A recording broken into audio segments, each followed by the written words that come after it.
اگر چھیننا ہے جہاں چھین لے وہ، زمین چھین لے آسمان چھین لے وہ، میرے سر کی بس ایک یہ چھت نہ چھینے، خدا مجھ سے ماں کی محبت نہ چھینے۔ سنیں گے دوستو آج کی اس ویڈیو میں میران پرتاپ بری کی شاندار نظم، اس سے پہلے بہترین بات سنتے ہیں۔ خوشیاں بانٹنے کی کوشش کیا کرو، نفرتیں تو ویسے ہی عروج پر ہے۔ چلے پہلے سنتے ہیں عمران بھائی کی نظم۔ تو آپ سے گزارش ہے ویڈیو کو لائک کیجیے اور چینل کو ضرور سبسکرائب کیجیے۔ ڈاکٹر کنور بے چین نے کبھی ایک شعر کہا کہ تیری ہر بات چل کر یوں بھی میرے جی سے آتی ہے، کہ جیسے یاد کی خوشبو کسی ہچکی سے آتی ہے، مجھے آتی ہے تیرے بدن سے ماں وہی خوشبو جو ایک پوجا کے دیپک میں پگھلتے گھی سے آتی ہے، جو ایک پوجا کے دیپک میں پگھلتے گھی سے آتی ہے۔ کبھی رمیش سوز نے کہا کہ بہت روتے ہیں پر دامن ہمارا نم نہیں ہوتا، ان آنکھوں کے برسنے کا کوئی موسم نہیں ہوتا، ہمیشہ دشمنوں کے بیچ بھی محفوظ رہتا ہوں، میری ماں کی دعاؤں کا خزانہ کم نہیں ہوتا، میری ماں کی دعاؤں کا خزانہ کم نہیں ہوتا۔ ایک نظم پڑھتا ہوں جس کا عنوان ہے ماں۔ اس نظم کی تمہید بس اتنی ہے کہ ایک چھوٹا سا بچہ ہے، اس کی ماں بیمار ہے، وہ خدا سے اللہ سے دعا کر رہا ہے کہ مجھ سے سب کچھ چھین لے لیکن مجھ سے میری ماں مت چھین۔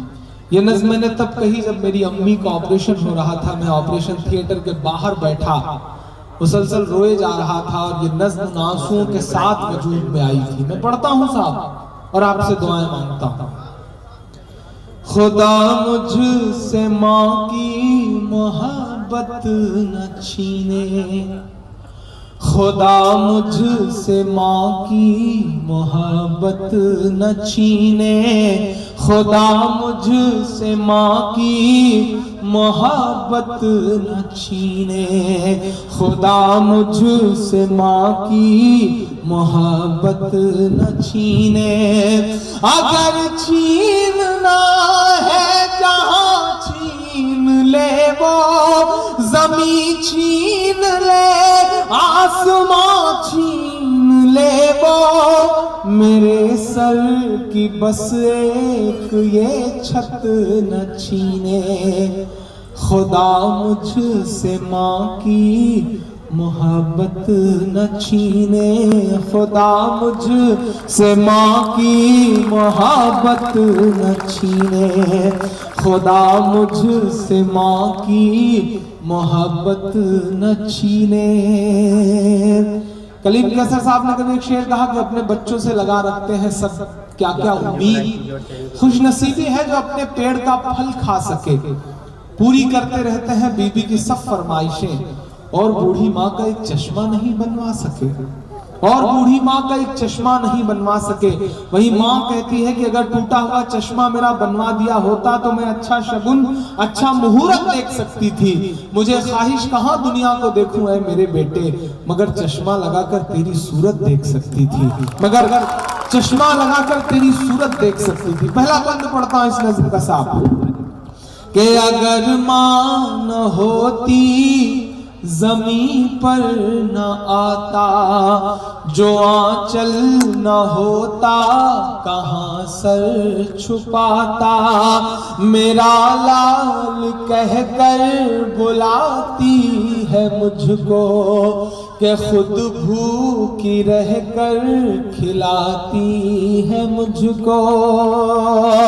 دوستو نظم سننے کے بعد آپ اپنی رائے میں کیا کرنا چاہتے ہیں وہ نیچے کمنٹ باکس میں ضرور بتائیں۔ یہ دوستو منتخب حدیث کتاب سے کچھ حدیثیں سنتے ہیں۔ حضرت عبداللہ بن عمرو رضی اللہ عنہما سے روایت ہے کہ رسول اللہ صلی اللہ علیہ وسلم نے ارشاد فرمایا قیامت سے پہلے دجال نکلے گا اور وہ 40 تک ٹھہرے گا۔ اس حدیث کو روایت کرنے والے صحابی حضرت عبداللہ بن عمرو رضی اللہ عنہما فرماتے ہیں کہ میں نہیں جانتا کہ رسول اللہ صلی اللہ علیہ وسلم کا مطلب 40 سے 40 دن تھے یا 40 مہینے یا 40 سال۔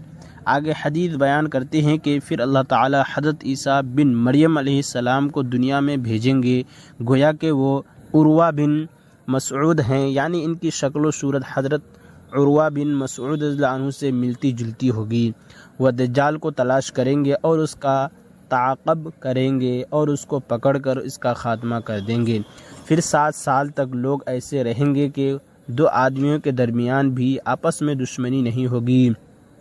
پھر اللہ تعالیٰ ملک شام کی طرف سے ایک خاص قسم کی ٹھنڈی ہوائیں چلائیں گے، جس کا یہ اثر ہوگا کہ روئے زمین پر کوئی شخص ایسا باقی نہیں رہے گا جس کے دل میں ذرہ برابر بھی ایمان ہو۔ بہرحال اس ہوا سے تمام اہل ایمان ختم ہو جائیں گے، یہاں تک کہ اگر تم میں سے کوئی شخص کسی پہاڑ کے اندر بھی چلا جائے گا تو یہ وہیں پہنچ کر اس کا خاتمہ کر دے گی۔ رسول اللہ صلی اللہ علیہ وسلم نے فرمایا کہ اس کے بعد صرف برے لوگ دنیا میں رہ جائیں گے جن کے دل ایمان سے بالکل خالی ہوں گے۔ ان میں پرندوں والی تیزی اور پھرتی ہوگی، یعنی جس طرح پرندے اڑتے ہیں پھرتیلے ہوتے ہیں، اسی طرح یہ لوگ اپنی غلط خواہشات کے پورا کرنے میں پھرتی دکھائیں گے اور دوسروں پر ظلم و زیادتی کرنے میں درندوں والی عادت ہوں گی، بھلائی کو بھلائی نہیں سمجھیں گے اور برائی کو برا نہیں جانیں گے۔ شیطان ایک شکل بنا کر ان کے سامنے آئے گا اور ان سے کہے گا کیا تم میرا حکم نہیں مانو گے؟ وہ کہیں گے تم ہم کو کیا حکم دیتے ہو، یعنی جو تم کہو وہ ہم کریں۔ تو شیطان انہیں بتوں کی پرستش کا حکم دے گا اور وہ اس کی تعمیل کریں گے، اور اس وقت اس روزی کی فراوانی ہوگی اور ان کی زندگی بظاہر بڑی اچھی عیش و نشاط والی ہوگی۔ پھر سور پھونکا جائے گا، جو کہ اس سور کی آواز کو سنے گا اس آواز کی دہشت اور خوف سے بے ہوش ہو جائے گا، اور اس کی وجہ سے اس کا سر جسم پر سیدھا قائم نہ رہ سکے گا، بلکہ اس کی گردن ادھر ادھر ڈھلک جائے گی۔ سب سے پہلے جو شخص سور کی آواز سنے گا اور جس پر سب سے پہلے اس کا اثر پڑے گا وہ ایک آدمی ہوگا جو اپنے اونٹ کی حوض کو مٹی سے درست کر رہا ہوگا۔ وہ بے ہوش اور بے جان ہو کر گر جائے گا، یعنی مر جائے گا، اور دوسرے سب لوگ بھی اسی طرح بے جان ہو کر گر جائیں گے۔ پھر اللہ تعالیٰ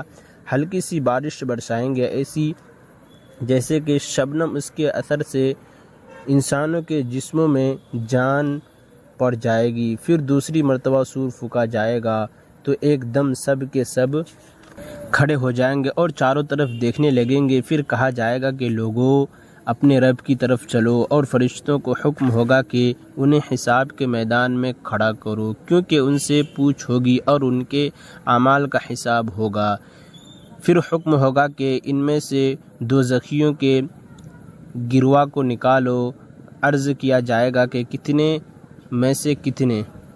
حکم ہوگا کہ ہر 1000 میں سے 999۔ رسول اللہ صلی اللہ علیہ وسلم ارشاد فرماتے ہیں کہ یہ ہوگا وہ دن جو بچوں کو بوڑھا کرے گا، یعنی اس روز کی سختی اور لمبائی کا تقاضا ہی ہوگا کہ وہ بچوں کو بوڑھا کر دے، اگرچہ حقیقت میں بچے بوڑھے نہ ہوں، اور یہی وہ دن ہوگا جس میں پنڈلی کھول دی جائے گی، یعنی جس دن اللہ تعالی خاص۔ دوستو ایسی ویڈیو کے لیے ہمارے اس چینل کو ضرور سبسکرائب کریں۔ ملتے ہیں اور نئی دوسری ویڈیو کے ساتھ، تو جب تک کے لیے دیجیے مجھے اجازت اور رکھیے اپنا خیال۔ آپ دیکھ رہے ثاقب میڈیا اور میں آپ کے ساتھ محمد ثاقب۔ السلام علیکم ورحمۃ اللہ وبرکاتہ۔